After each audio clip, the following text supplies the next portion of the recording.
Mary, how is your funding?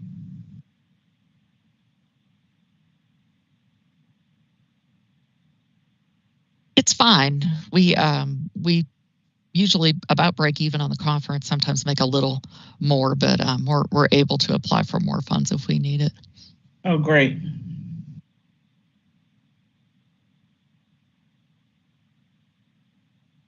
And I guess the state budget for aging looks a lot different than it did before in terms of what you can fund and use the money for and that type of thing.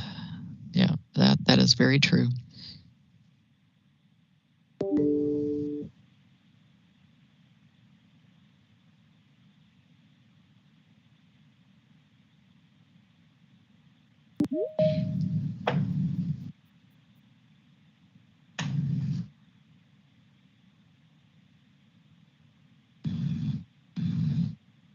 Okay, are we waiting for a few people?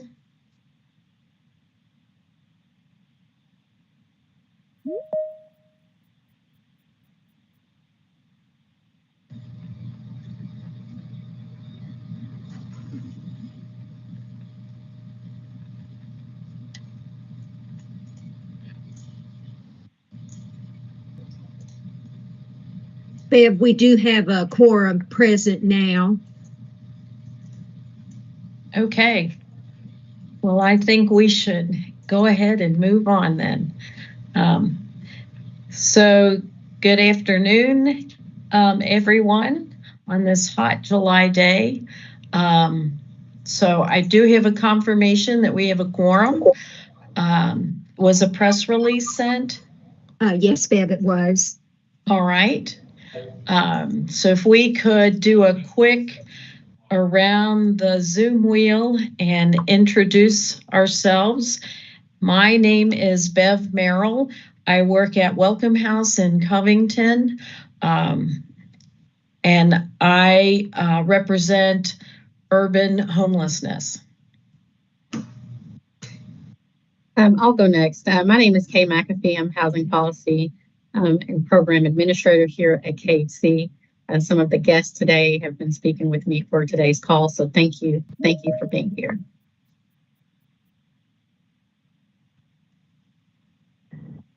Christina Espinosa is now joining. I guess I'll go next. I'm Cassie Hudson. I'm the Executive Director of Partnership Housing located in Owsley County. This is David Allgood. I'm with the Center for Accessible Living in Louisville, Kentucky.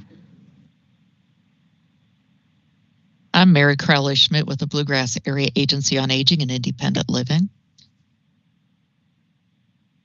I'm Brewer, proxy for Secretary Rebecca Goodman of the Energy and Environment Cabinet. I'm Phyllis Parker, and I represent persons with disabilities. Christina Espinosa with the Human Development Institute. I'm Brian Perry I'm here for Commissioner Glass, Department of Education. Hello, my name is Marilyn Clark. I'm the Supply Diversity Manager here at the University of Kentucky, and thank you for having me.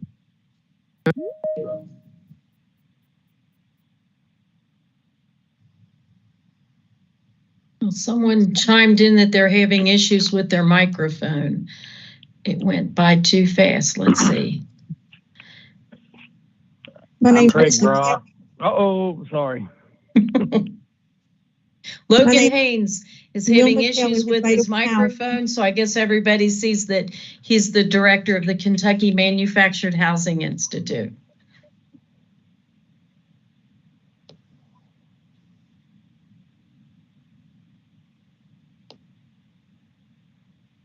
Kathy Figglestaller, representing Commissioner Keene at the Department for Local Government.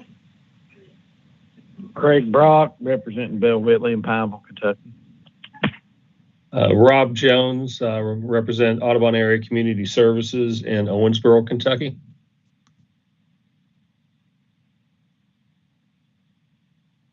I'm Kelly Reynolds with Kentucky Housing.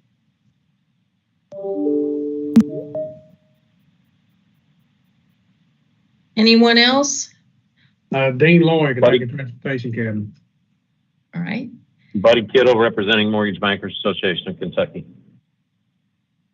Mike Turner, Housing Authority of Burkesville. Carla Hale, Kentucky Housing Corporation. Winston Miller, Kentucky Housing Corporation.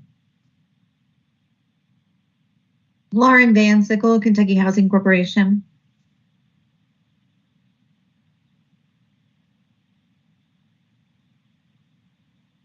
Anyone else? Olivia McCowan, This is Adrian. Home Builders Association of Kentucky. Christina Espinosa. Hi, this is now Adrian exiting. Bush, Homeless and Housing Coalition of Kentucky. Patrick Bowen, Bowen National Research. I'm one of your speakers today. Welcome. Thank you. This is Tiffany Marthaler with the Kentucky Affordable Housing Coalition. Debbie Dennison, Deputy Executive Director of the Kentucky Workforce Innovation Board, and I'm joined today by presenter Lori Ulrich. Welcome.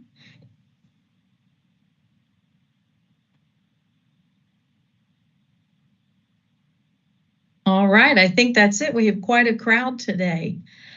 Our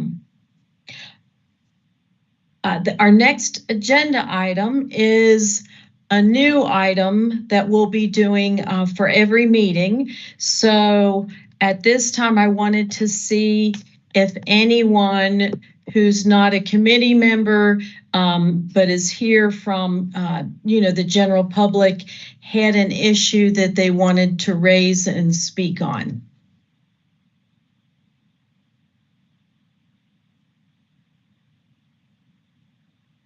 So now we need to review a few reports and minutes. So if everyone has had time to review the HPAC annual report,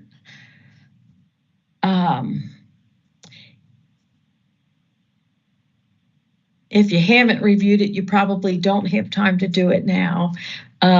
So if I had a motion from someone to approve that annual report. This is Cassie Hudson. I'll make a motion. All right, we have a motion. Is there a second? This is Wilma Kelly. I'll second it. Thank you. Is there any discussion? All right, all in favor of accepting the annual report, please say aye. Aye. Aye. Aye. All right, thank you. And then we have two sets of minutes to approve for this meeting. In January, we didn't have a quorum. So we just need to officially approve those minutes. So I'll entertain two separate motions. First, a motion to approve the minutes for the January 24th meeting. This is David Allgood. I'll make that motion. Thank you, David. Is there a second? Christina Espinosa. All right. Carla, did you get somebody for that? No, I didn't get that one. If they can repeat, please. I have David, but I don't have who seconded it. Craig Brock, I'll second. Oh, okay. Thank you, Craig. Thank you, Craig. Okay. All in favor, say aye. Aye. All right. And now for the April 25th meeting. If I could have someone entertain a motion to, or someone could motion to approve those minutes.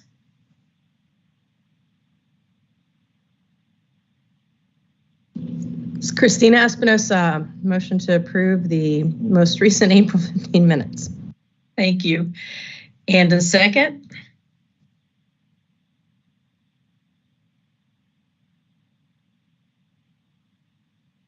Mary Crowley Schmidt, I'll second.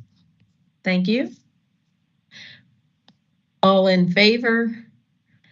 Aye. Say aye. Aye. Aye. Thank you very much. We've got that over with. So now Kay was going to give us a rural housing trust fund overview. Bev, I wanted to mention to you, I believe we had one new member, Commissioner Glass. You are right. Thank you, Kay, for keeping me on track. Sorry. So I must confess, I printed these minutes out right before we got started. Could you please introduce yourself? And here it is. I'd like to introduce Dr. Jason Glass, who is the Commissioner of Education for the Commonwealth of Kentucky. And he has served as the District Superintendent with Jeffco Public Schools and Eagle County Schools in Colorado. He was Iowa's Chief State School Officer from 2010 to 2013 and has also served as Senior Director of Human Capital Strategy with Battelle for Kids in Ohio. He's held a leadership role in an early childhood education nonprofit in Denver and has held several posts with the Colorado Department of Education. He worked as a university instructor and a high school instructor in Kentucky. So we welcome you and thank you for joining us.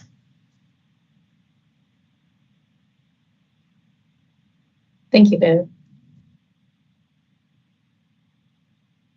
I'll take just a few minutes. This is kind of a high-level brief overview.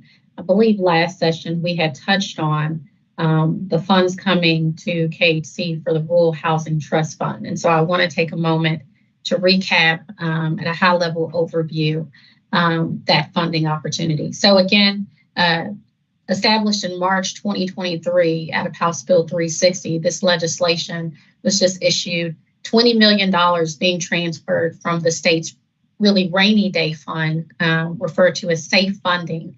That is $20 million that'll be allocated for Western and Eastern Kentucky, $10 million for Eastern, $10 million for Western. This allocation is, again, created to invest in rural housing solutions.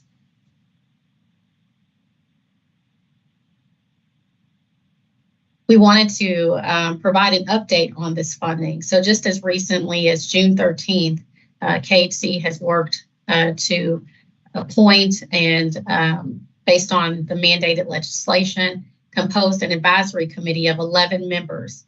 These members will serve 3-year terms, and the committee will consult and advise KHC officers and directors regarding program directives. Again, this is an advisory committee that really mirrors what is currently the Affordable Housing Trust Fund. However, they are separate advisory committees and separate sources of funds. So I hope that makes sense. The Rural Housing Trust Fund is currently a one-time funding. And again, its priorities are really deemed on the declared disaster areas in Western and Eastern Kentucky. This slide, again, outlines those Rural Housing Trust Fund priorities.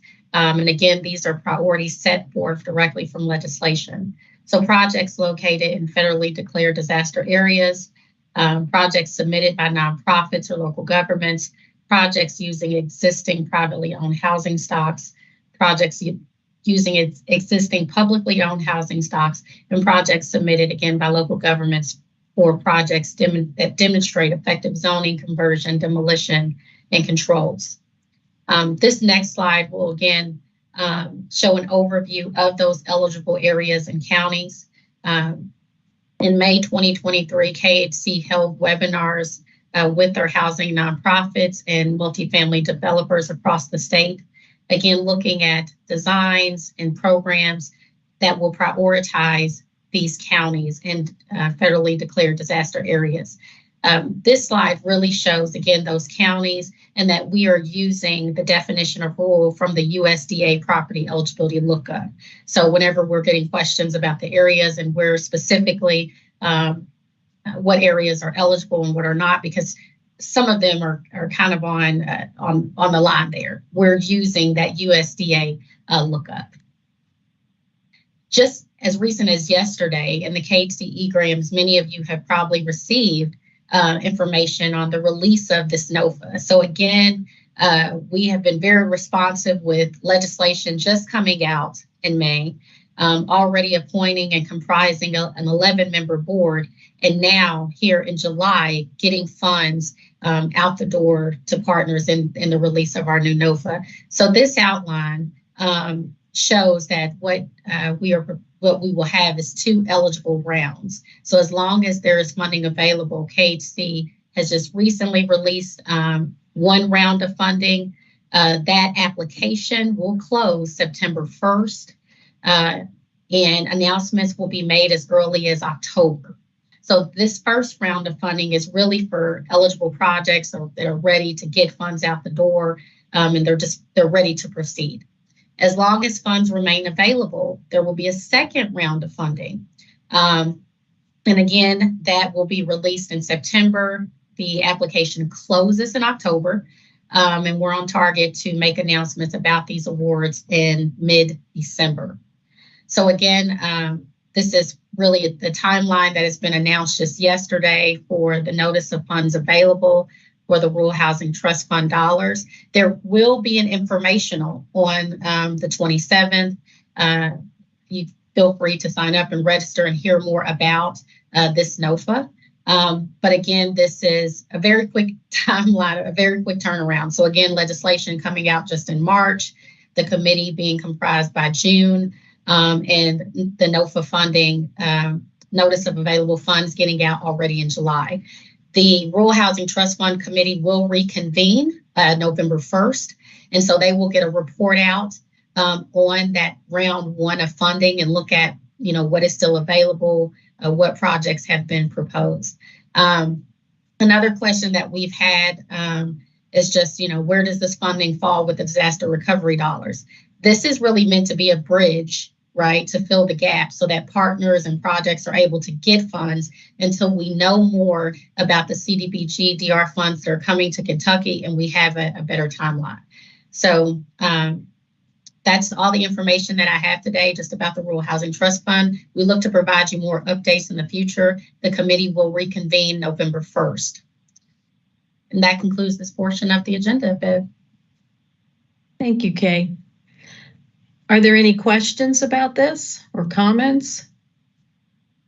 Hi, this is Rob Jones. I was just kind of curious what type of projects you all are looking for this money.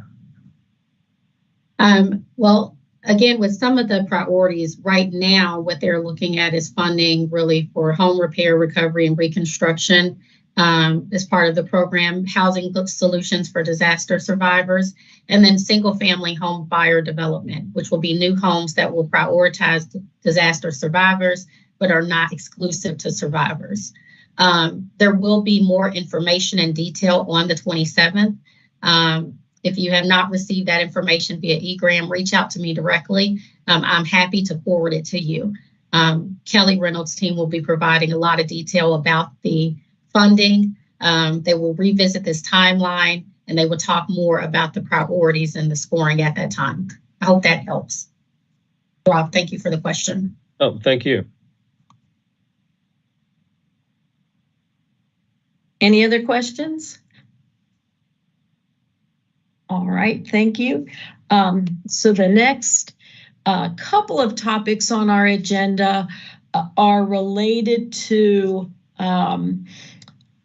looking at our focus areas that we've identified for the coming year. And just to remind everyone, we did kind of a brainstorming session and came up with 3 focus areas of increasing our housing supply, disaster preparedness and resiliency, and addressing barriers to home ownership. And so one of the thoughts that came out of the last meeting was looking at housing and its impact on economic development, that the two are really pretty intertwined. And so we wanted to have some presenters who could speak to us about that. So next we have Patrick Bowen, who's going to talk about the impact of housing on the economy. So thank you, Patrick. Thanks, Beth. I assume you're controlling the PowerPoint, or somebody there is? Yes, I got you covered, Patrick. Okay, perfect. Go ahead to the next slide. Thanks for having me again, Patrick Bowen, president of Bowen National Research. We're an Ohio-based real estate research firm, but we do work all over the United States, in all 50 states. And most of the studies that we do are site-specific market feasibility studies. We do over 500 of those a year. We've done a lot of work in your state, over 150 studies. We also do housing needs assessments, and I'll share a little bit of that with you here today. But we study, cities or counties or regions and evaluate a lot of different things, demographics, economic, and then housing to address, what their current housing situation is, and then where are they heading as a community and how can they plan for those changes. So we've done a lot of work in Kentucky. We've done 4 housing needs assessments in your state, and we're currently doing one down in Bowling Green, and hope to do some more in your state. So what I thought I would do, if you go to the next slide, is I'll share one of the pieces that we do within our housing needs assessment. So we study a lot of different things, but one of the things that we collect during our research is, this has actually been more of a recent thing we've done since COVID, and that is surveys of employers. So over the last 2 years, we've done 14 different surveys within communities around. Most of these are east of the Mississippi. In fact, I think I listed them there at the bottom, within Kentucky, Michigan, North Carolina, Ohio, Pennsylvania, and West Virginia. And we did these surveys where we collected information on over 450 different employers. We asked them a series of questions about their businesses and where they, what kind of businesses they have, and size of their companies and things like that. But what I'm going to share here today with you, I've only shared once before, and this is where we pulled all these surveys together. Because if you keep in mind, when we typically present a study, I'm talking to an individual community about their employers or their residents and their demographics and their housing. But what I thought I'd do a couple weeks ago was to pull something together that kind of aggregates, what am I learning more on a national scale to find out what employers are saying. So I'm going to share some of those with you today. So one of the things we ask is housing impacting your business? And more than 55% of the employers are saying yes. So in some capacity, housing is adversely impacting my business. Go to the next slide. All right, so then we ask, well, how? How is it impacting you? And so a lot of this stuff wouldn't be a surprise. I mean, employers are telling us, company morale, adding to their cost, limiting their growth. But the bottom two are the bigger ones that I think was probably the point that I wanted to make with this, and that is employers are having a tough time retaining their workers. Over 42% are telling us that housing is doing that to them. And then attracting workers, 64%. So almost 2/3 of the employers are really having a challenge of attracting workers. And we've heard that all over the place. And I suspect there's some people on this video call today that are either experiencing it firsthand or hearing from others that folks are having a tough time attracting workers. And part of that obviously is tied to labor force issues. But a big part of it, clearly here, employers are telling us housing is playing a role in their ability to attract workers. Next slide, please. So again, these slides are getting distorted a little bit since I've given them to you, so I'm not sure what happened. But most common housing issues that employers are telling us the employees are facing, the top two, housing availability and rental affordability. And here's the thing, when we survey, because we also, I didn't put this in here today, but we also survey residents and commuters, and we ask them a series of questions of what are they facing in terms of housing issues, and those are also the top two issues for them. It's housing availability and housing affordability, whether it's rental or even home buying affordability. So again, employers are saying their employees are facing these challenges. Next slide. All right, so now let's get into, again, some stuff has happened to my presentation since I gave it to you.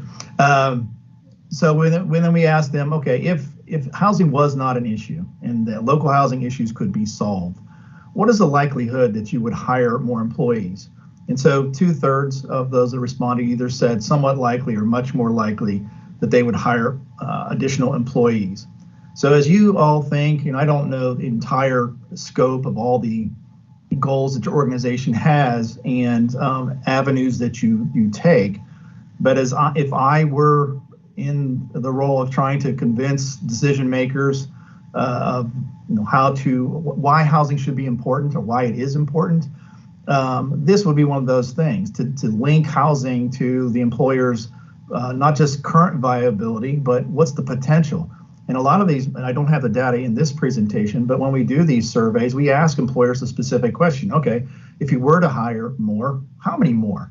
And sometimes it's not very many jobs, but if we get enough surveys in some communities, you're talking, even if it's like 10 larger employers, this could be several hundred employees within a community that be adding more, would be more jobs created if housing issues weren't existing. So clearly there's a link between economic growth and viability of businesses tied to housing. Next slide.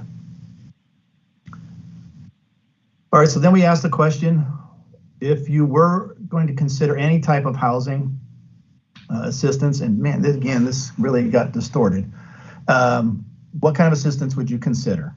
And so many of these weren't really big surprises. They mentioned rental security deposits. If you skip the second one, because I want to talk about that in a second, but other things like housing relocation reimbursement, housing relocation services and assistance, housing counseling and placement service, nothing surprising there. When we asked the question, would you even want to have any type of housing assistance or be involved with housing? The typical answer is about 25% of employers will say, yes, in some way I want to do something. But if you look at that second answer there, that's the one that's really new to us, and it's been really post-COVID. And that is employers actually telling us, I want to be involved with solving the issue directly in the sense of, I'll partner with somebody in development of housing, or I'll go on my own if I could just get somebody to take me through the hurdles and help us through that. So the point is, there are employers that are poised to do something. So again, I think as an organization, as you think forward, and maybe you've already had these conversations, maybe you've already thought of that, but I just want to throw this out there for at least further dialogue, and that is bring employers to the table, bring economic development people into the conversation, because I do think a lot of communities, if you get down to like the local levels, whether it's a city or a county, I don't think they're thinking about employers being part of the solution. And I can give you example after example, whether it's smaller communities or even bigger cities. I'm just outside of Columbus, Ohio. I mean, here, Children's Hospital has done phenomenal work in turning around their neighborhood in terms of reinvestment and redevelopment of housing around the hospital. But there's examples all over the country where employers are proactive in it. So again, I would just throw that out there to be thinking about, let's get employers involved with this, because everybody on this call knows the challenge of housing is daunting, right? And if anybody thinks the government's going to solve this, or private developers or nonprofit or any individual group's going to do that, they've underestimated the challenge. And so you all know that, but I'm just saying another group that needs to be part of that conversation is employers. I'll jump off my soapbox there. Next slide. And so we asked employers about policies and what do they think is important. And the green is those that are saying these are the most important items to them. And the one that stood out was employers saying, look, any kind of housing policy tied to encouraging new development or redevelopment is really a high importance to them.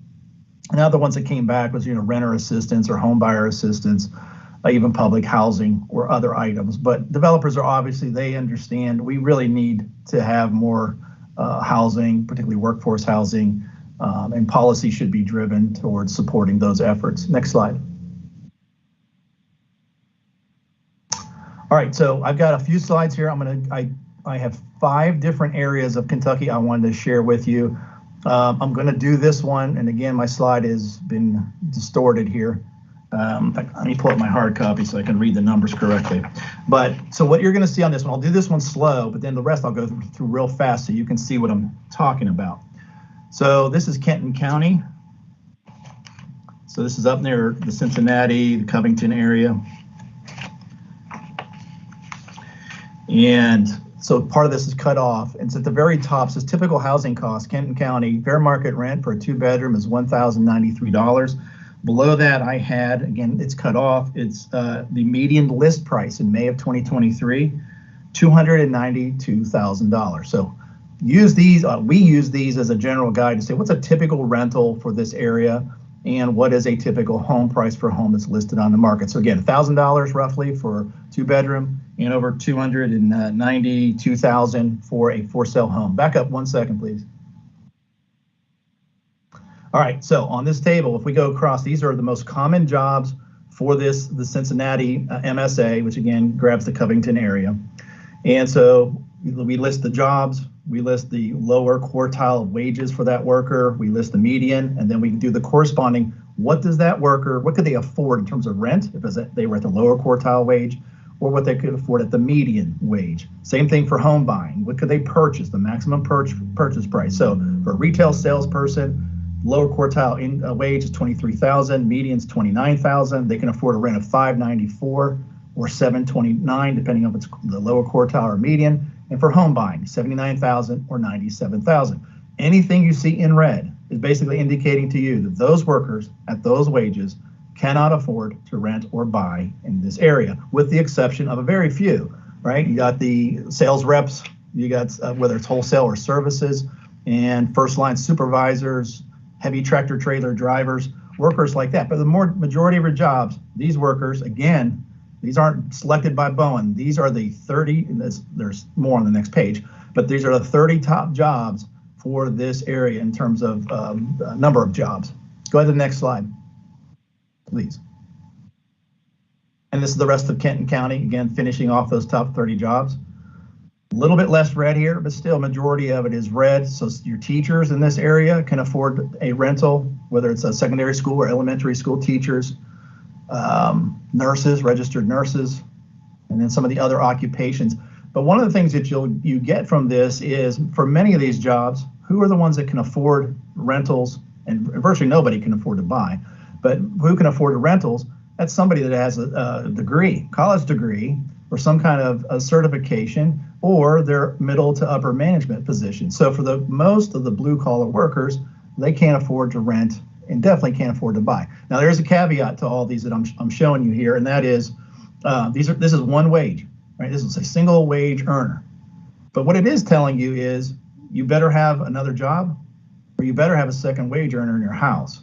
And so while I will acknowledge this is only a single person wage analysis, and many people do have a second job or second income earner in their household, the point is you do have to have that. In some cases, that second wage earner better have something close to the first wage earner in terms of the wages that they earn. So anyway, affordability tied to these jobs, you can see the disconnect. Next slide.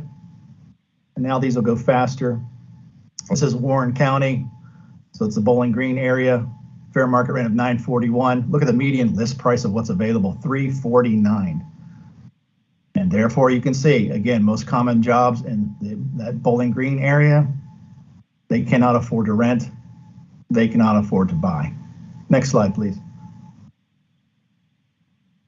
Additional jobs, this is that same area.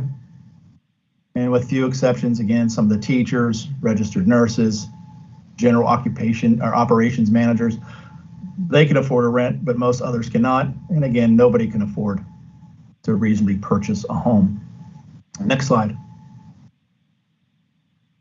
So no shock here. Again, another one. This is the Lexington area. Lots of red. Red is bad.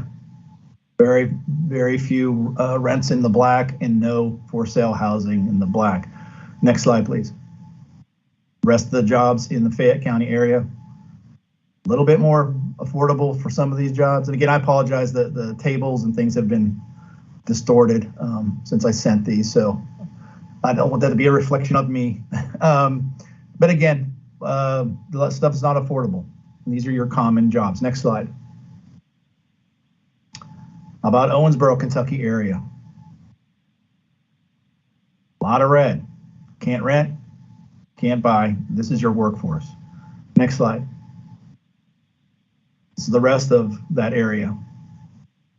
A few more jobs in there that can afford rentals, but again, nobody can afford to buy. And then the last two I got here, go ahead to the next slide. This is Rowan County. So this is over in Moorhead, Kentucky, so the northeastern part of the state, for which we did their housing needs assessment. In fact, I think 3 of the areas that we've shown you, we've done that area's housing needs assessments at some point in the past. So we did Rowan County's study this past year, And so I figured it's a good representation of Eastern Kentucky, kind of a more rural market of the state. And it's no different, right? It's, again, the wages matched up to what people can afford to what is being charged in terms of the rents. Again, fair market rent's been cut off on this one, just to give you a reference point so you can know what it's like over there. $770. That's not a real high rent for probably a lot of people on this call. $770 would seem somewhat reasonable. Look at all the red on there. That's still, these wages, you can't even afford a $770 rent. Home prices there. This is available list price, $265. So a little bit more reasonable than some of the other areas, but it's all red in terms of what people can afford. Next slide. That's the last one I've got for you. Some jobs in Rowan County, some people can afford to rent, but most cannot. And again, nobody can afford to buy on their own. You do have to have a second job or a second wage earner in the house. So the whole point of this, that's my last slide. One of the things that, our company does a lot of different types of studies in terms of real estate development. And it's really been in the last 2 years, we've seen this growing interest of employers say, or at least tell us the challenges they're facing with housing and what it's doing to their companies and how it's holding them back. But then to illustrate the disconnect between the wages people earn and what they can afford, and then what's available, or at least what is reasonably priced in this market. One of the things this ignores, but it's a critical piece, and I'll leave this as my last thought, is when we study communities, one of the things we dig quite deeply in is what's available. Right? I didn't cover that here. And so even if somebody, like on this last slide, elementary school teachers, all right, you can afford a rent of $11.93. We studied that Rowan County area. I can tell you there are almost no rentals over there at that price that are available. Availability is a problem, and I suspect everybody on this call knows that, particularly for the affordable side, right? You all know government subsidized, it's full, there's wait list, tax credit, it's almost always full, long wait list. But one of the things people are ignoring is the market rate side. They think, well, okay, market rate probably has some availability. Nope, I'm telling you folks, we survey market after market around the country. Unless it's super high-end stuff that it's over $2,000 in some of these markets around the country. Maybe you've got some vacancies there, but we're in a world today, and that includes Kentucky, where $1,600 rents are now considered affordable, or at least perceived as affordable market rate. And you've seen all these examples across your state, whether I take some of the bigger cities or I take a rural market. No, there's very few jobs out there that can afford a $1,600 rent. So, but you throw in the fact that there's very little available across the board, whether it's market rate, tax credit, or government subsidized. Like the employers told us, like the residents tell us, availability and affordability are their challenges, and the data that we keep finding over and over, not just Kentucky, around the country, is just repeating the same story, that those are the two core issues that ultimately get back to the local economy. So I'll leave it with that. I don't know if you wanted to have a quick moment for any questions or you want to move on, but Bev, I'll turn it back to you. And thanks for having me, by the way. Oh, thank you. This was really interesting. So maybe at this point, if there were just any clarification questions, and maybe we can hold a more full discussion after the next two programs. So our presenters, does anyone have any clarification questions they wanted to ask?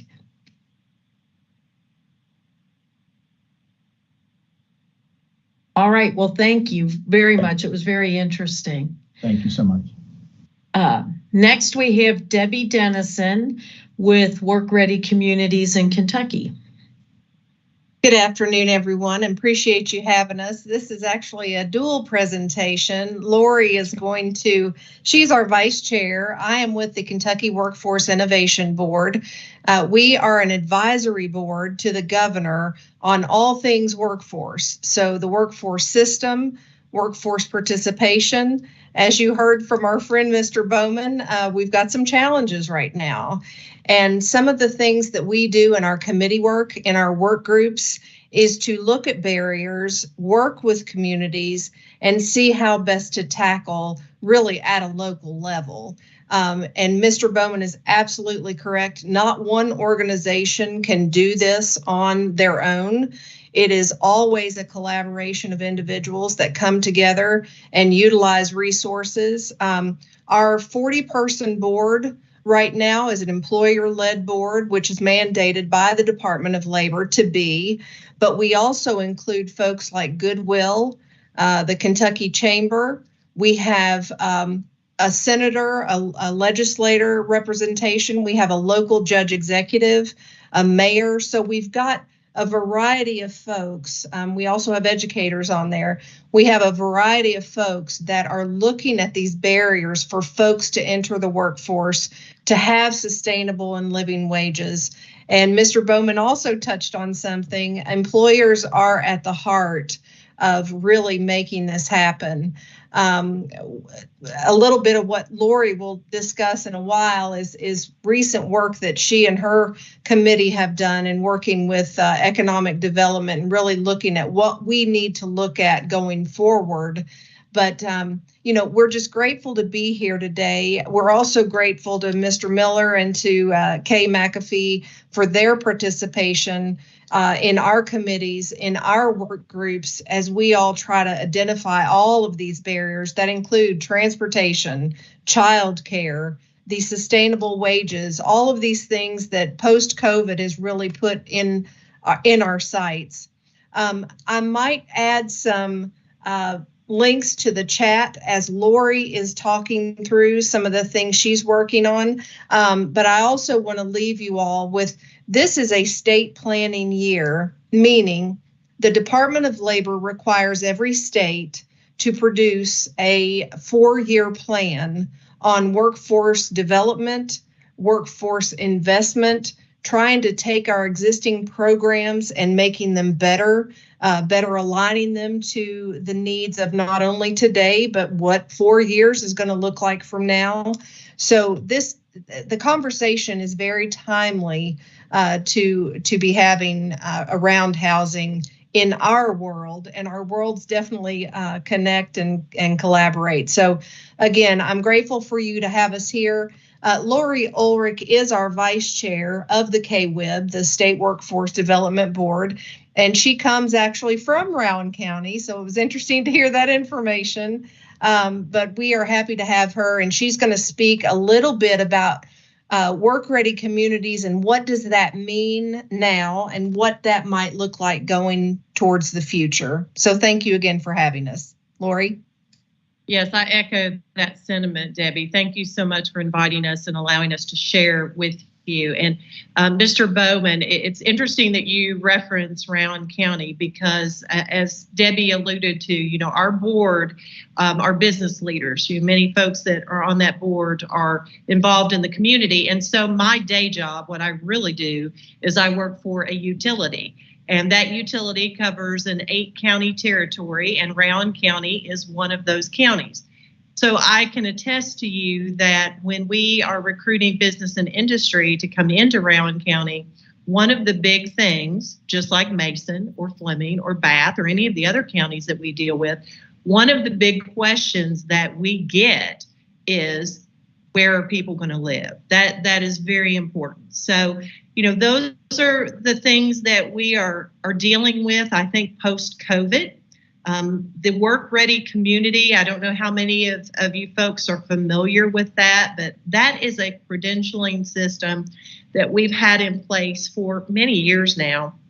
I believe it was initially brought forth by some folks at the Economic Development Cabinet in the state of Kentucky.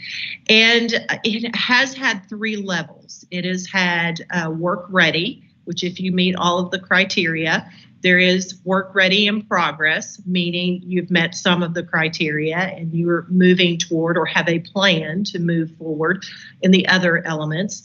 And of course, there's a letter of intent, and that individual county just says to us that we intend to start this process. So that is how it has worked thus far.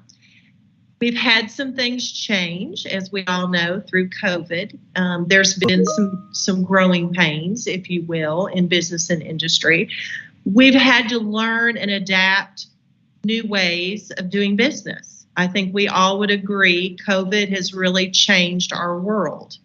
And one of the things that we discovered as a committee, as we were going through the credentialing process and talking about how can we make this process more relevant to counties or communities in the state of Kentucky, one of the things that keeps coming up is, quite honestly, barriers. What are the things that are keeping individuals out of the workforce? It could be transportation. And I will use my area for an example. Right now I'm taking this conference call in Maysville. If you're familiar with Maysville, it's along the Ohio River. Maysville does have public transportation, but that public transportation stops at 5 p.m. So what about the individual that wants to work a second shift or a third shift and they don't have a vehicle? So that is a barrier, obviously. Childcare. How many individuals, and in particularly women, have left the workforce since COVID? When our children were sent home to be educated, obviously someone needed to be at home with them. So it changed. And many of our child care institutions either shuttered, they closed, and they didn't come back after COVID. It's just difficult. And we see barriers, particularly in rural communities. I can speak to that and say it's very difficult for the women that I work with in my company to find reliable child care, maybe for extended hours for the individuals that work second shift or again third shift. How do you make that work? And of course, housing, to Mr. Bowman's point. When you have business and industry growing in certain areas, and again, Rowan County is a prime example, there's quite a few things that are coming into the area. There was recently an announcement about a distillery that's going to be starting there. People are going to want to relocate to that area. So where are they going to live? And who's going to take that project on? So there's just a lot of things that go into this equation, if you will. And Alisher and myself have had the opportunity to talk to some economic development professionals as we were going through this process of potentially revamping the parameters of the Work Ready criteria and specifically the Work Ready program. We had the opportunity to talk to our friends at KAED, which is the Kentucky Association for Economic Development, and also with a group that is more of a southeastern United States group. And the things that we've been hearing are basically these things. Transportation is an issue for employers.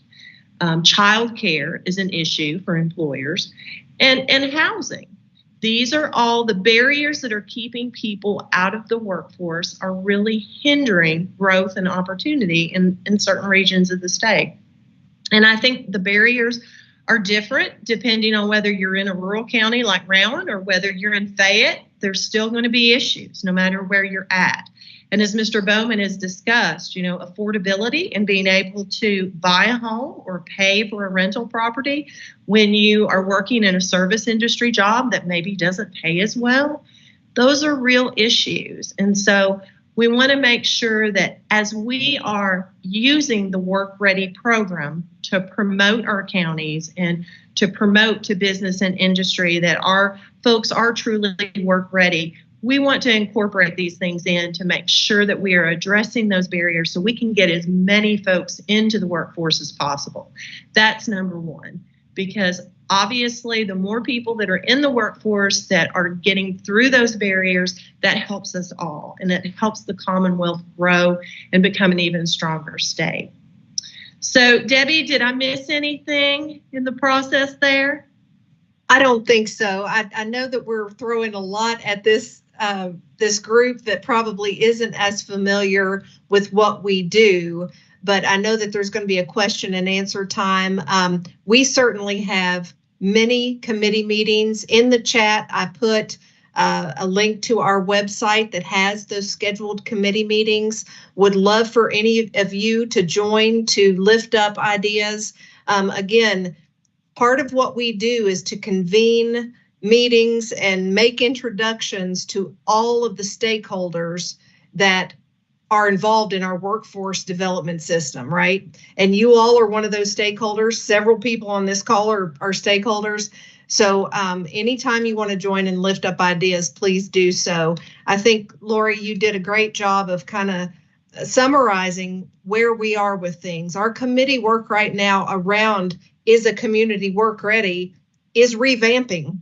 So we are going to have some opportunities later in the year, and I can make sure that Kay has that information really to lift a public voice of what those key indicators of if a community is ready or not should be. So thank you again for having us. We do appreciate it. Thank you so much. Thank you very much. Are there any clarification questions anybody wanted to ask? All right. So our third presenter is Marilyn Clark, presenting on workforce development programs. Good afternoon. Can you hear me? Yes. Okay, thank you. Those last two presentations were really wonderful because I wear a number of hats here. So I'm going to talk about my supplier diversity role, but I also work in economic development under equitable economic development, and we talk about a number of those key issues. So I will be in touch. I have been here at the University of Kentucky for about 2.5 years when we began our first supplier diversity program. My purpose is to make sure that we are working with including and developing minority women, veteran-owned companies as part of our procurement process. The University of Kentucky has a budget that is approaching $7 billion. We probably run at least $1.4, $1.5 to $2 billion through our procurement services department, which is where I am embedded. And so on a daily basis, I am looking at all of the projects and the contracts and things that we have going out, a little bit like an air traffic controller, trying to make sure that we are ensuring some participation with our minority companies. And in terms of economic development, business ownership, along with housing and investments and financial literacy, are a big part of lifting people from one economic level to another, which I think is extremely important.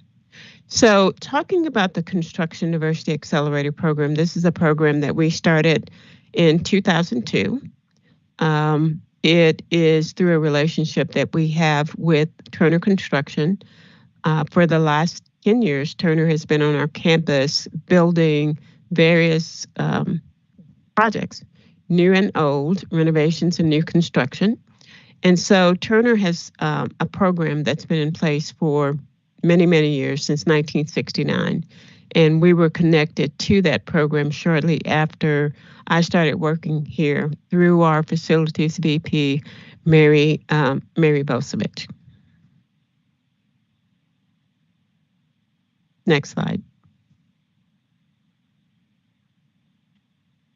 So one of the things that we recognized here is that we have a heavy outpouring of cash in our construction division, which is pretty common, but it's a little bit more than I think I've seen in recent years. Over the next 5 years, UK will probably spend anywhere from $4 to $5 billion on construction. That is a lot of money, and we're having difficult times making sure that we have enough companies, especially enough diverse companies, to work on these projects. And when I say enough companies, I mean across the board. So we are looking across the state, we are looking in other states to make sure that we have enough companies to bid our projects, which is really important. Just like everybody else, we have seen an increase in construction projects simply because of shortages of materials and supplies and supply chain issues. Those have not totally gone away. So one of the things we put together was, if we've got this shortage and we've got this program, let's pull these two ideas together, and we created the Construction Diversity Accelerator. The basis of that program really is around the Turner Project, but we also added some of our own elements to make it very unique. Turner has their program that operates in about 48 markets across the country, but none of them is to the level that we have here in Fayette County. The markets, the businesses that we serve are minority, women, veteran, LGBTQ, and disabled-owned businesses. You can go to the next slide. Greg Brown.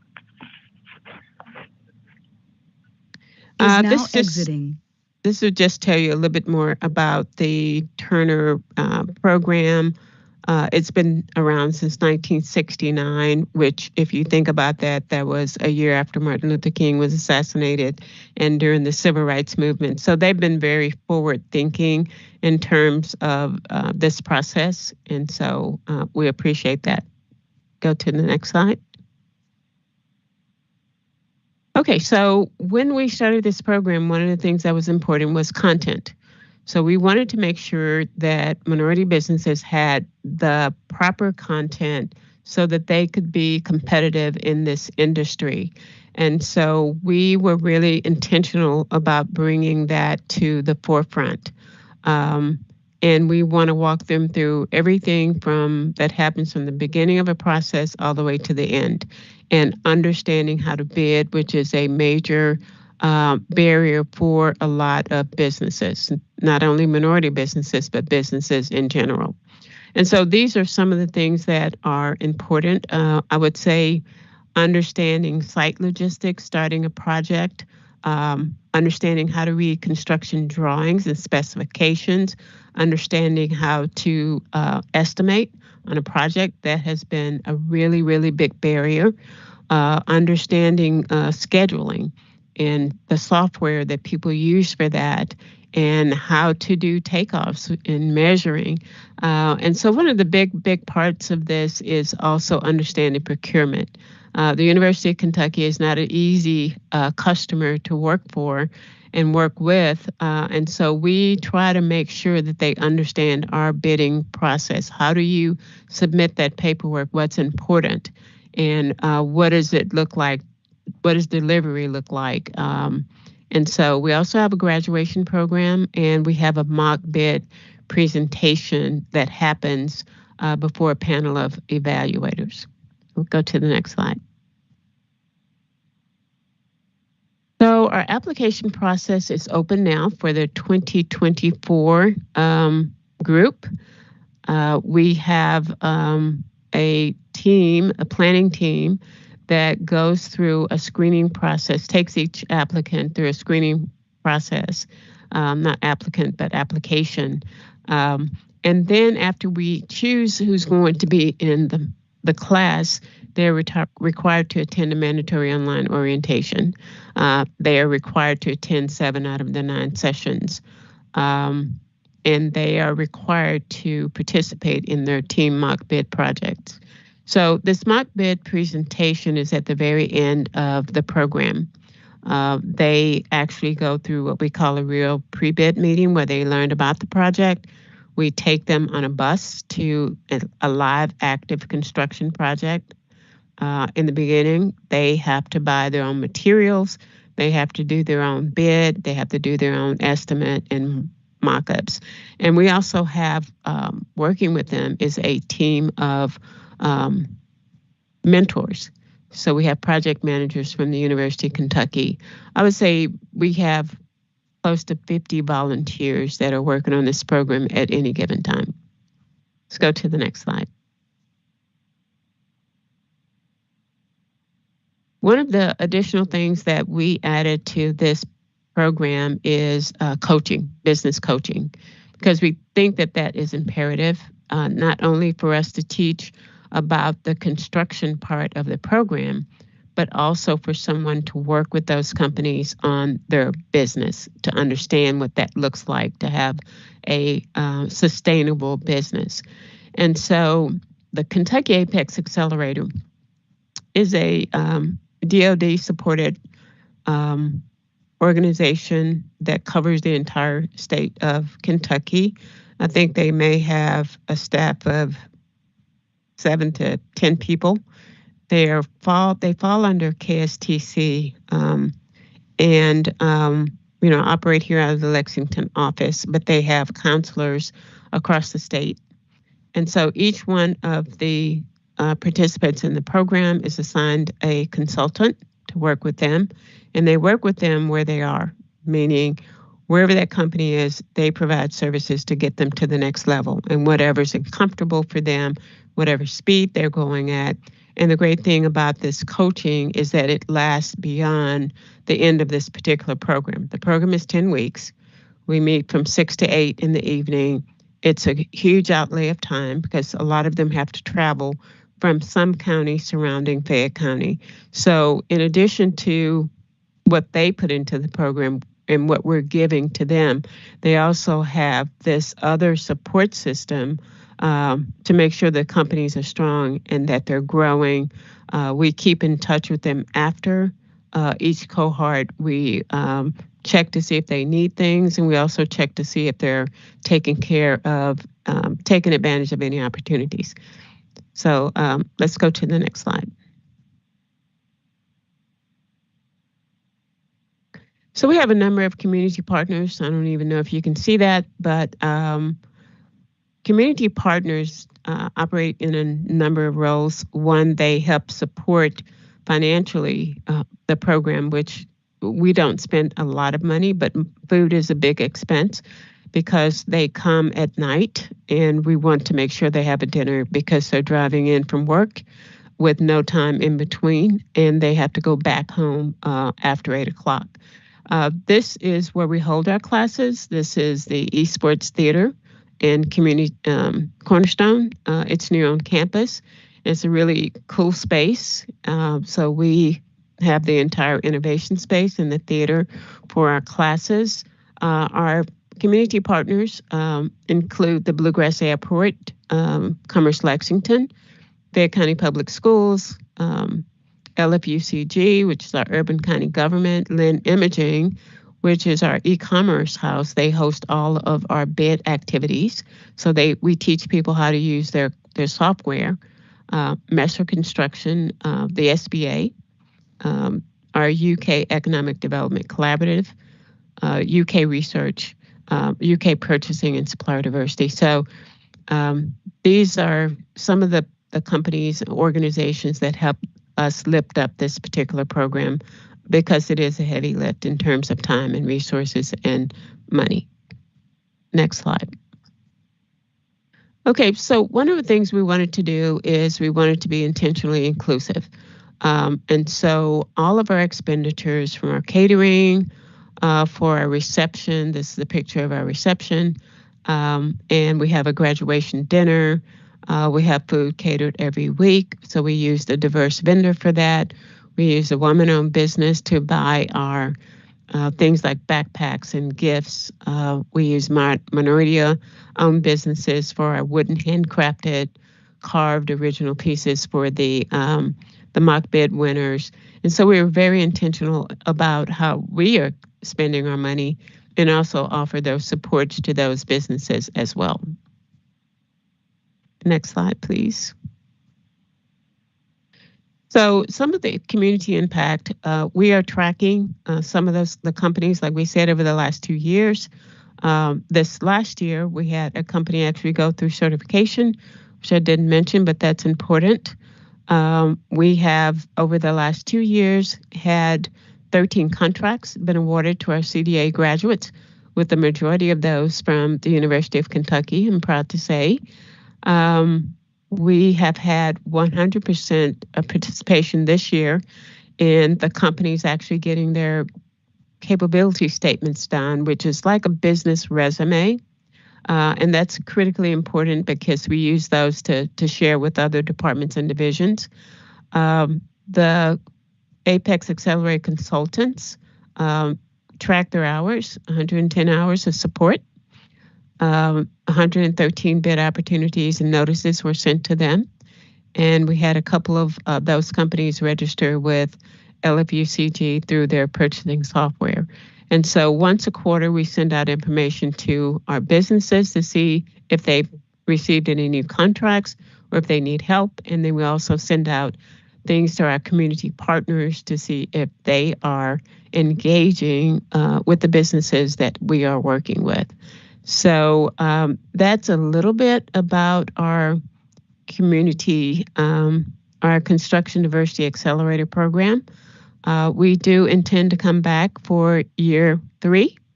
Last year, we did receive a $10,000 grant from the Bluegrass Community Foundation, and we will continue to look for forces to funding to lift this program up each year. When we don't have it, we will find it somewhere in my budget so that we can keep it going, because I can see a very big difference that this program can make in building those businesses who are operating in our minority communities who also have some issues. But one of the things I do see is when we have a business that becomes successful, I have some successful businesses that have grown from one person to a full office, they give back. They give back to their communities.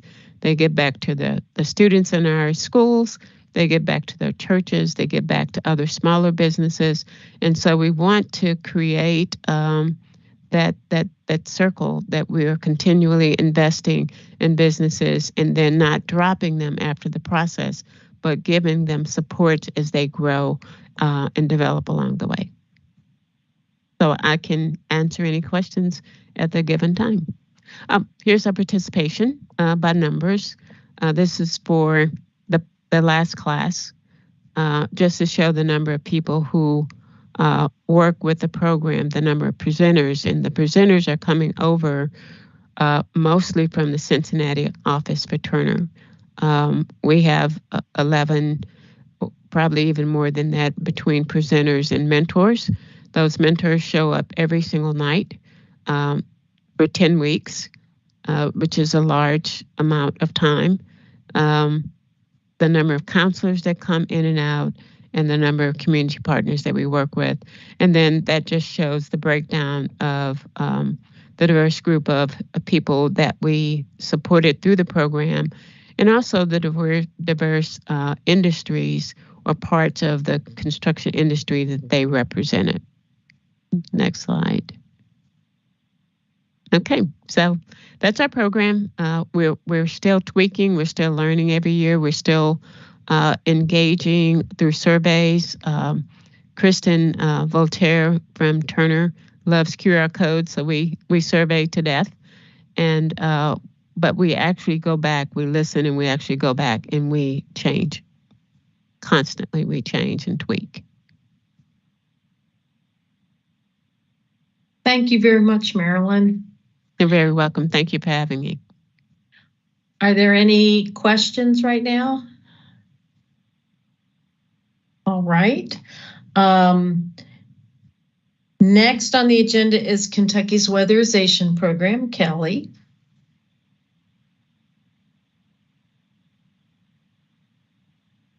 All right. I think we have a couple of slides for you just to do a weatherization report. So here is our update. The nice part about July, August, and September is we seem to just like level off and maintain. So that's a good thing. It's not crazy like the other parts of the year. So this year we have added solar language to our LIHEAP state plan. That went before the LRC committee last week and was a piece of cake. So we will have solar language in the LIHEAP state plan this year, which is pretty exciting. That goes into effect October 1st. What we did is we just picked up solar language from the Colorado state plan and dumped it in the Kentucky plan, because I figure if it's approved in Colorado, it should be approved in Kentucky. So it is for rooftop solar. So we will be looking to braid that with DOE bill dollars to do some rooftop solar projects, just to kind of get our feet a little wet and see how to do that. So our DOE formula state plan was approved in July. We kind of talked about that state plan back at our April meeting. So that was approved in July. Those contracts are out. We get that approved like mid-July. So those contracts went out last week. Our bill projects are underway. That was approved April 3rd, just to refresh your memory. We did go back to public hearing with some little tweaks and changes. Frontier Housing has been named as the subgrantee to take over the territory that was recently vacated by Middle Kentucky. So it's Lee, Owsley, Breathitt, Wolf are the counties. So that's a good thing. We will be getting them, we'll be working to do some onboarding with them to try to get them started, but it's going to take a little while. It's a lot to learn. We are waiting on DOE to approve our changes in our bill state plan for our subgrantees. So that was a couple of subgrantees we added. We added Frontier, and then we had to add CETA, which is a subgrantee out of Illinois who's going to come into the state of Kentucky and help us do multifamily housing. So they'll be doing our multifamily weatherization program until we can get subgrantees trained. We are currently updating our program manual to include bills sections for bills specifically, and then other changes that we have made since the last version was out in 2019. We're evaluating training needs as well. So we're trying to figure out from our network what training needs do they have in their workforce so that we can fill those gaps. We are working on developing a workforce development plan. So some of this meeting has been the presentations have been kind of eye-opening and enlightening to us as we're looking to do workforce development for weatherization as well. And then we are also trying to work to bridge our HTF repair programs and weatherization. I did a little project this morning at the HTF committee meeting on a project that was emergency HTF home repair from the July 2022 flood. And now that the repairs have been made, we had the weatherization partner in that area come and look at that mobile home to do weatherization in it. So it looks like that's going to work out. So not only did she get emergency repairs done, so her house is her mobile home is better placed than it was prior to the flooding. We're also going to start doing weatherization measure installs on that mobile home so that she will lower her utility bills in addition. So it's a nice partnership. We're trying to use that kind of not really as a pilot, but more of a sample to other areas and other subgrantees for weatherization and HTF home repair, that those kind of two programs can work really nicely together. And that's about it. Any questions? Thank you, Kelly. Thanks, Bev. And now we have Kay with KHC updates. Thanks, Bev. And thanks to Kelly for talking so fast. I was hoping she'd slow down. That's joking. Just again wanted to, last segment, we talked a little bit about a book, Homelessness is a Housing Problem, by author Greg Colburn. And so wanted to just revisit that. As an organization, we engaged, about 20-ish of us engaged to read this book first and then have some internal discussions. So Homelessness is a Housing Problem. Author Greg Colburn and Clayton Aldern test a range of conventional beliefs about what drives homelessness.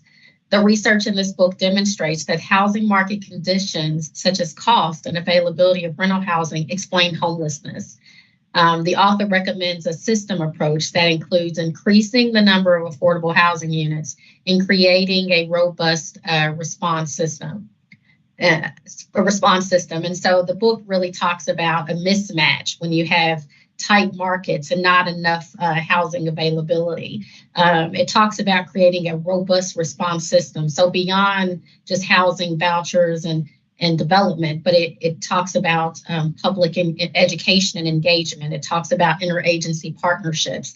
And so we have done a lot to highlight this book and this author and the work and the research that is presented. Many of you will also know that this author will be attending the KHC annual conference this year. So if you haven't gotten your tickets, please come and attend so that you can meet and share in the discussion, the wider panel discussion with author Greg Colburn. With that internal discussion. So what is now happening? We, again, read this book April and May. We began these internal discussions as far as our program staff and leadership staff throughout our organization. Then with what we learned and read about, we began kind of compiling questions about what we can do internally as far as our investment and our development of programs as an organization. And so in June, we explored some internal and external partnerships and relationships, creating really a feedback loop so that we can consider policy implications and how to start looking at program designs. Just as recently in the last few weeks, again, first reading the book, then talking internally, we began to, with the help of author Greg Colburn, reach out to the Washington Department of Commerce. And so what they have done is they've created a housing planning tool really built around a housing needs assessment model. And so we've been engaging with that agency to talk about the housing needs assessment and the RFP that they put out in 2021. They began searching for a consultant to help them work on a broad-based county-level housing needs assessment. And so we're looking at that model and talking with the Washington Department of Commerce to really explore ways in which we can really mirror that process here in the state of Kentucky. We wanted to take and look across, our state at the county level and understand what are the housing needs and what are the priorities. KHC as a strategic direction, we know that our most urgent housing issues are a severe shortage of units, right? And so we want to understand that at every level of income, low, moderate, but also looking at our middle income households. And then, of course, we want to be responsive in our direction to help with the continued disaster recovery that is happening around Eastern and Western Kentucky. And so again, with this information, we are doing some ongoing engagement with existing, but also with new partners. So we're looking at the model that has been used in Washington for the planning for housing in Washington to understand what role does, do the public and working with grassroots organizations and nonprofit and for-profit developers, what role did that play in them determining their methodology for their housing needs assessment and their public engagement strategy for their housing needs assessment. With this information, we are planning as an organization to continue to build and just make awareness, talk about the consensus, and that should take place continuously, probably starting around late fall through the winter, through webinars, conferences, and sessions. So right now in July, again, we are really designing and commissioning, working with the Department of Commerce in DC to learn about the housing needs assessments, understand what role their consultants played in that RFP, and really set goals and prioritization around a development for a housing needs assessment for Kentucky. And so a lot of this was birthed out of, as Bev, you mentioned, we created really pillars and priorities for the Housing Policy Advisory Committee, really wanting to take a look at short-term and long-term strategies. And so when we talked and listened to our nonprofit partners, we developed this list of all the things that we know are at play when it comes to addressing the barriers and the growing housing challenges. Supply shortage, of course, the natural disasters that we have experienced, economic growth, local resistance, not in my backyard, the impacts on equity and fair housing, slow delivery of units to market. I believe Marilyn just talked today about that. And then stagnant funding landscape. Our advocacy partners have talked a lot about funding and making funding more flexible. And so again, we want to continue to be responsive to that. Even in the presentation today, Patrick spoke again about employers talking about the top two common issues being, again, housing availability and housing affordability for rental and buyers. just as what's on the list. And then 2/3 of employers having trouble retaining and attracting workers, again, because we have a severe shortage of units. So we know that all these factors are at play. Our role, again, is going to be focusing on a housing needs assessment for the state of Kentucky. And so shortly, again, how are we laying the framework to begin creating the RFP in the next 30 to 60 days? How are we laying the framework? So we've read the book. And from those internal discussions, we have really formed 2 work groups.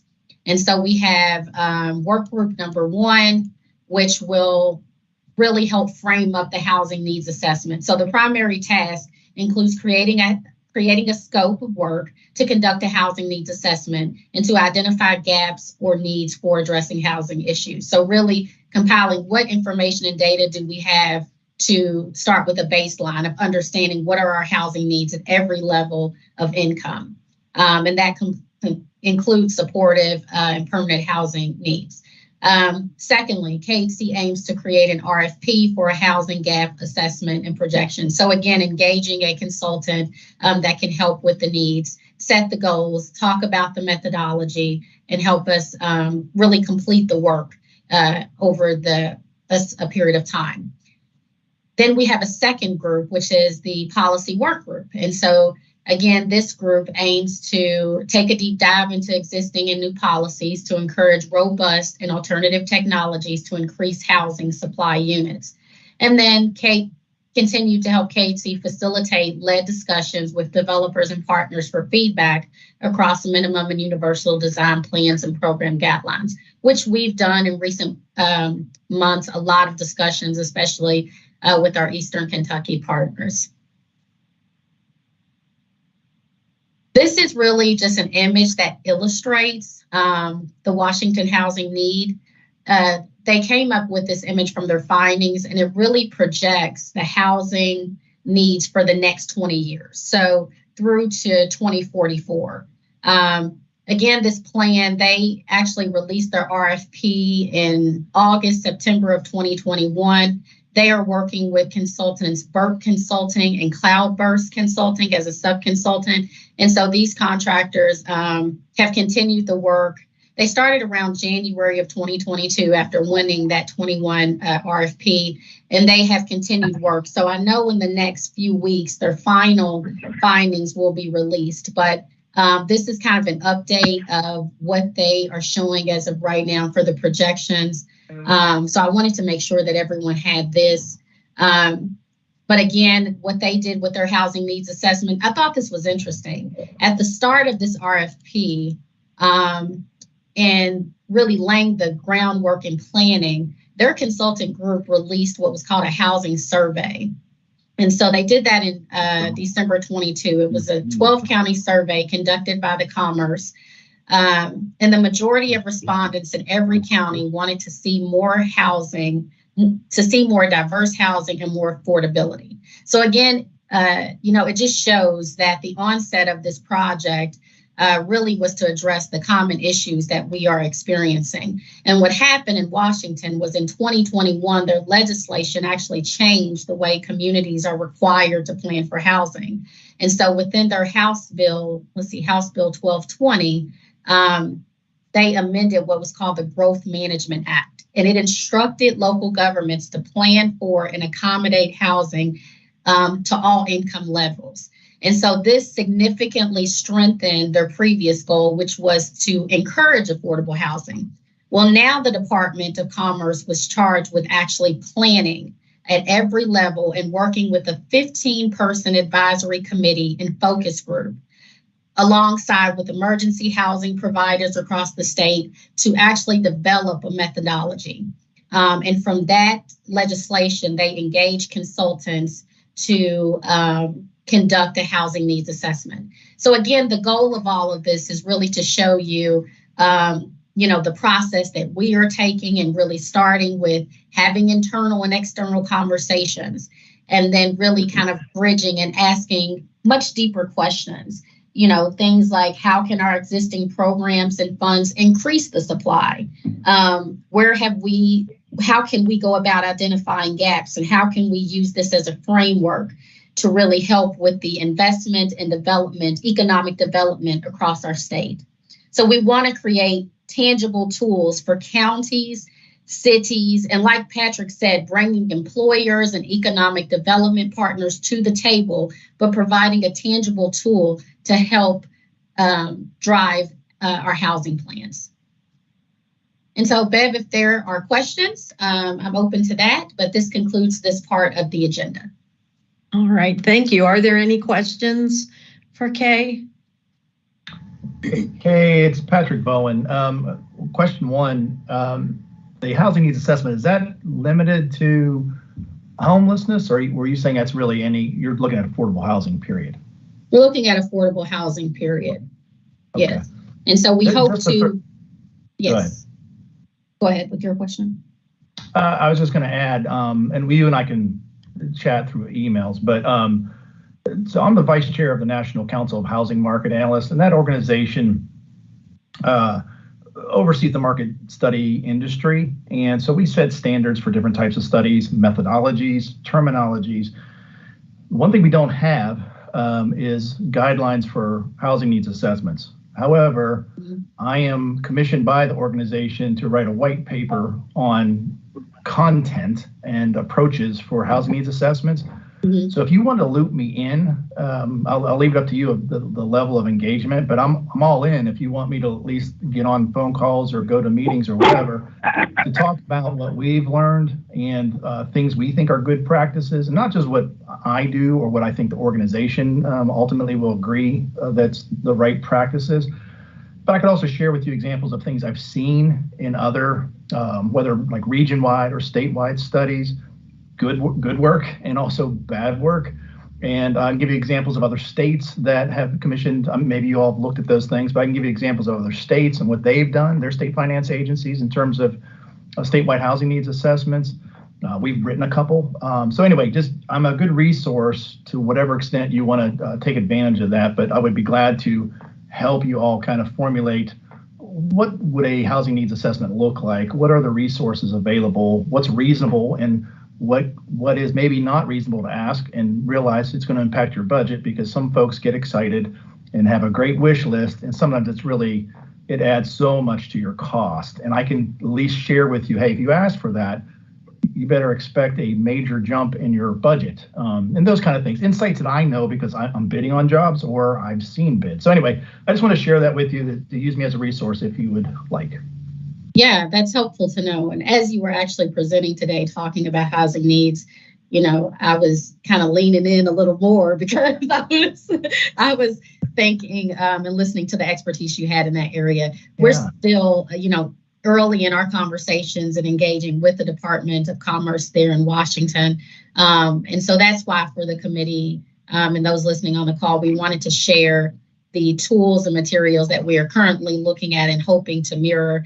Again, over the next 30 days, we're hoping to engage in those conversations a little deeper, be able to talk more about our goals and our objectives for the RFP as we look and open an RFP up for consultants to be able to come in and assist. And those goals, again, understanding what are the needs at the county level throughout our state, looking at, evaluating land capacity and what is availability look like, but then also tying in, racial factors, racial impacts as well, and inequities that we can address also through a housing plan and housing needs assessment, if that makes sense. So we're looking currently at that Housing for All planning tool that has been released by Washington State Department of Commerce Growth Management. That's what we're looking at now. And so as those conversations take place, we'll certainly loop you in, keep this committee updated on our progress. So thank you for that comment, Patrick. Yep. Anything else? All right.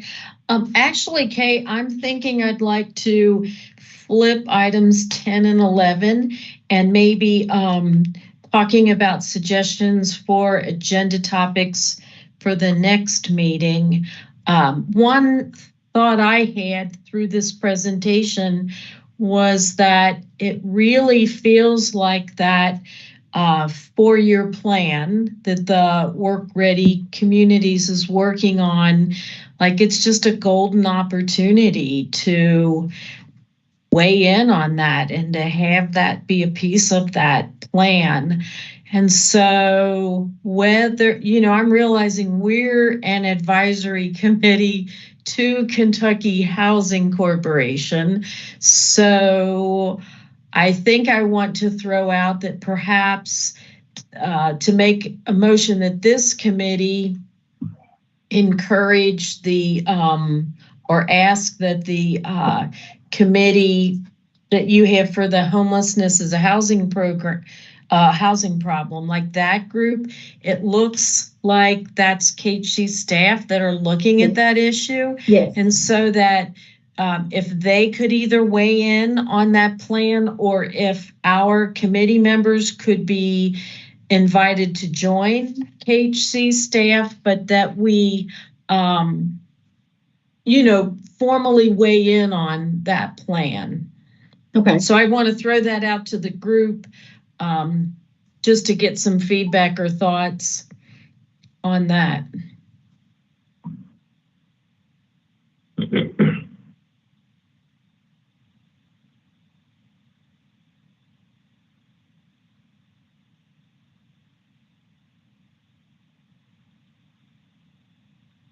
I can certainly, this is Debbie Dennison with the State Workforce Board. I think I'm the one that mentioned the state plan that will be due. And so I can work with Kay on whatever you all decide. I guess, let me put it that way.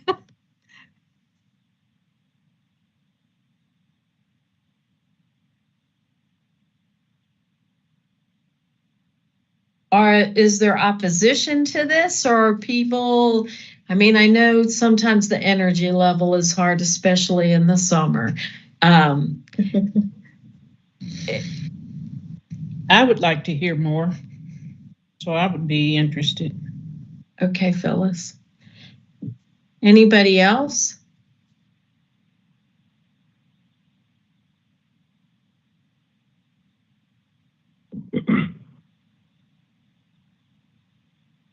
So if there's no opposition to that, then,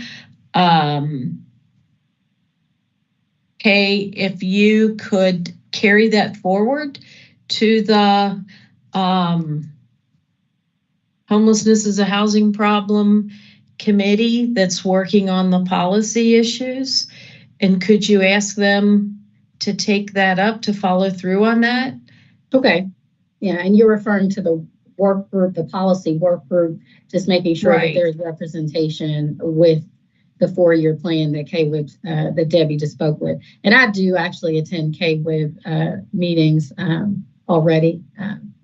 It's part of my job description. So, okay, well, that's good. And see Debbie. So yes, I will, circle back to the policy group to see if there could be additional attendance and participation. And I believe Phyllis Parker just spoke up and mentioned she'd like more information as well. So I will follow up with Phyllis after the call also. Okay, and if anyone else would, you could also let Kay know that. Hi, this is Lona Brewer. Our office will be getting a substantial amount of money for contractor training. So I would definitely like to be kept involved in the process. Kay, just keep me apprised, please. Yeah. Okay. Thanks.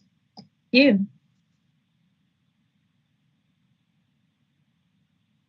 Are there any other suggestions for agenda topics for the next meeting?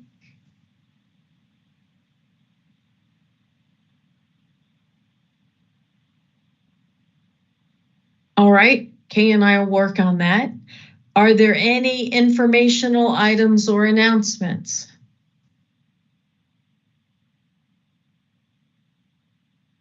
All right, then. Conference is coming up in August. I'm sorry, what is that?